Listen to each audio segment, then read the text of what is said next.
Hello po mga ka-diaries, mga kababayan, narito pong muli ang inyong lakwatsyero Alvin Flores para sa isa na namang episode ng Bicycle Diaries. So right now mga ka-diaries, narito po tayo ngayon sa Plaridel, Bulacan. So itong pagpa-flyering natin is by request.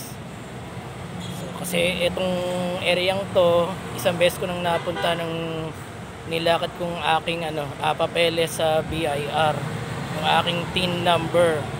Ang TIN number kasi that time ay naka-register sa Valenzuela.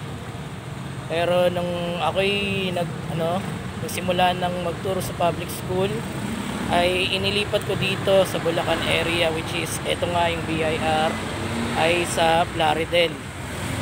So dito ko naisipang mag-flyering kasi dito sa area to ay mataon na, wala pa to sa poblasyon. Ito ay barangay Tabang pa lang.